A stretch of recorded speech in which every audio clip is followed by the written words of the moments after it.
ನಾನು ನೆನ್ನೆ ಮಧ್ಯಾಹ್ನ ನನಗೆ ಅಲ್ಲಿ 3:30ಗೆ ಇರಬೇಕು ಅಂತ ನನಗೆ ಮಾಹಿತಿ ಬಂತು. 3:30 ಯಾಕಂದರೆ 6 ಗಂಟೆ ಅಷ್ಟರೊಳಗೆ ಸ್ಟೇಡಿಯಂ ಒಳಗಡೆ ಪ್ಲೇಯರ್ಸ್ ಎಲ್ಲ ಬರ್ತಾರೆ. ಅಷ್ಟರೊಳಗೆ ಬಂದುಬಿಡಿ ನೀವು, ಇಲ್ಲ ಕ್ರೌಡ್ ಜಾಸ್ತಿ ಆಗುತ್ತೆ ಅಂತ ನನಗೆ ಹೇಳಿದ್ರು. ಸೊ ನಾನು ಹೊರಟೆ. ಬಟ್ ನಾನು already J C road reach ಆಗೋ ಅಷ್ಟರೊಳಗಡೆ 3:30 ಆಗೋಯಿತು. ಸೊ ಅಲ್ಲಿ ಟ್ರಾಫಿಕ್ ಜಾಸ್ತಿ ಆಗುತ್ತೆ, ಅಲ್ಲಿ ಮುಂದೆ ಕಾರ್ ಪಾರ್ಕಿಂಗ್ ಸಿಗೋಲ್ಲ ಅಂತ ಹೇಳಿ, ಸೊ ಅಲ್ಲೇ ಒಂದು ಕಡೆ ಕಾರ್ನ ಪಾರ್ಕ್ ಮಾಡಿ ಲಿಟ್ರಲಿ ಆ್ಯಸ್ ಅ ಕಟ್ಟ ಅಭಿಮಾನಿ, ಆರ್ ಸಿ ಬಿಯ ಕಟ್ಟ ಅಭಿಮಾನಿಯಾಗಿ, ಒಬ್ಬ ಅಭಿಮಾನಿಯಾಗಿ ರೋಡಲ್ಲಿ ನಡ್ಕೊಂಡು ಹೋಗಿದ್ದೀನಿ. ನಾನು ಜೆ ಸಿ ರೋಡಿಂದ ಚಿನ್ನಸ್ವಾಮಿ ಸ್ಟೇಡಿಯಂವರೆಗೂ ನಾನು ಕಾಲ್ನಡಿಗೆಯಲ್ಲೇ ನಡ್ಕೊಂಡು ಬಂದೆ. ನಾನು ನಡ್ಕೊಂಡು ಬರಬೇಕಾದ್ರೆ ಅಷ್ಟು ಖುಷಿ. ಇನ್ನೇನು ಪ್ಲೇಯರ್ಸ್ ನೋಡ್ತೀನಿ, ನಮ್ಮ ಟ್ರೋಫಿ ನೋಡಬೇಕು, 18 ವರ್ಷಗಳ ಕನಸು ನನಸಾಗಿದೆ ಅನ್ನೋ ಒಂದು ಖುಷಿಲಿ ಎಲ್ಲ ನಡ್ಕೊಂಡು ಹೋಗಿ ನನ್ನ ಜೊತೆ ಎಲ್ಲ ಅಭಿಮಾನಿಗಳು ಬೇರೆಯವರೆಲ್ಲ ಜಾಯ್ನ್ ಆದರು. ಅವ್ರ ಜೊತೆ ನಾನು ಕೂಡ, ಅವ್ರು ಆರ್ ಸಿ ಬಿ ಅಂದರೆ ನಾನು ಕೂಡ ಆರ್ ಸಿ ಬಿಗೆ ಜೈ ಅಂತ ಅಂದ್ಕೊಂಡು ನಾನು ನಡ್ಕೊಂಡು ಬಂದೆ. ಬಟ್ ಯಾವಾಗ ಚಿನ್ನಸ್ವಾಮಿ ಸ್ಟೇಡಿಯಂ ನಾವು ರೀಚ್ ಆದ್ವಿ, ಅಷ್ಟೊಂದು ಆಲ್ರೆಡಿ ಅಲ್ಲಿ ಆಲ್ಮೋಸ್ಟ್ 1,00,000 ಮೇಲೆ ಇದ್ದರು ಸರ್ ಜನ. ಇಡೀ ಸ್ಟೇಡಿಯಂ ಸುತ್ತ ಜನ ಮುತ್ಕೊಂಡಿದ್ದಾರೆ. ನಾನು ಗೇಟ್ ನಂಬರ್ 3ಗೆ ಹೋಗಬೇಕಾಗಿತ್ತು. ನಾನು ಹೋಗ್ತಾ ಇದ್ದೀನಿ, 3 ಹಿಂಗೆ ಹೋಗ್ಬೇಕಂತ ಹಿಂಗೆ ಹೋಗ್ತಿದ್ದೀನಿ, ಜನ ಎಲ್ಲ ನನ್ನ ಜೊತೆನೇ ಬರ್ತಾ ಇದ್ದಾರೆ.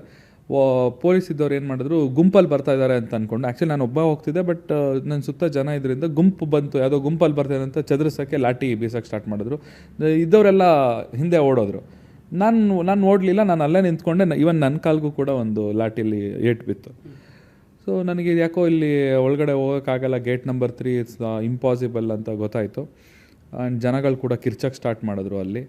ಆ್ಯಂಡ್ ಅಲ್ಲಿಂದ ನಾನು ಗೇಟ್ ನಂಬರ್ 10 ಆ ಕಡೆ ಸೈಡ್ ಇನ್ನೊಂದು ಗೇಟ್ ಇದೆ, 10 ಗೇಟ್ ಹತ್ರ ಆ ಕಡೆ ಹೋದೆ. ಸ್ವಲ್ಪ ಅಲ್ಲಿ ಚೂರು ಒಂದು ಸ್ವಲ್ಪ ಕಮ್ಮಿ ಇತ್ತು ಜನ ಅಂತಂದ್ಬಿಟ್ಟು ಆ ಕಡೆ ಹೋದೆ. ಬಟ್ ಗೇಟ್ ನಂಬರ್ 10 ಹತ್ರ ಹೋದರೆ ಆಲ್ರೆಡಿ ಫಸ್ಟು ಅಲ್ಲೇ ಗೇಟ್ ನಂಬರ್ 10 ಹತ್ರ ಡೆತ್ ಆಗಿದ್ದು ಅಲ್ಲೇ. ನಾನು ನೋಡಿದ್ರೆ ಅಲ್ಲೇ ಹೋಗ್ಬಿಟ್ಟಿದ್ದೀನಿ, ಆ ಜಾಗಕ್ಕೆ ಹೋಗಿದ್ದೀನಿ ನಾನು. ಆ್ಯಂಡ್ ಲಿಟ್ರಲಿ ಏನಾಯಿತು ಅಂತ ಹೇಳಿದ್ರೆ, ಎಲ್ಲರಿಗೂ ಆ ಎಕ್ಸೈಟ್ಮೆಂಟ್ ಹೇಗಿತ್ತು ಅಂತ ಹೇಳಿದ್ರೆ, ಎಲ್ಲ ಮರ್ತುಬಿಟ್ಟಿದ್ರು. ಅವ್ರು ಎಲ್ಲಿದ್ದಾರೆ, ಏನು ಮಾಡ್ತಿದ್ದಾರೆ, ನಾವು ಏನು ಮಾಡಬೇಕು, ಎಲ್ಲ ಮರ್ತೋಗ್ಬಿಟ್ಟಿದ್ದಾರೆ. ಯಾರಿಗೂ ಏನೂ ಗೊತ್ತಾಗ್ತಾ ಇಲ್ಲ. ಆ್ಯಂಡ್ ಪೊಲೀಸ್ ಫೋರ್ಸ್ ಕೂಡ ಸ್ವಲ್ಪ ಅಷ್ಟು ಕ್ರೌಡಿಗೆ ತುಂಬಾ ಕಮ್ಮಿ ಇತ್ತು. ಅಷ್ಟು ಸಾಲಲ್ಲ. ಅವರು ಪ್ರಾಮಾಣಿಕವಾಗಿ ಪೊಲೀಸವರು ಅವ್ರವ್ರ ಪ್ರಯತ್ನ ಅವ್ರು ಮಾಡ್ತಾಯಿದ್ದಾರೆ, ಜನಗಳನ್ನ ಕಾಮ್ ಡೌನ್ ಮಾಡೋಕ್ಕೆ ಅವ್ರ ಪ್ರಯತ್ನ ಅವ್ರು ಮಾಡ್ತಾಯಿದ್ದಾರೆ.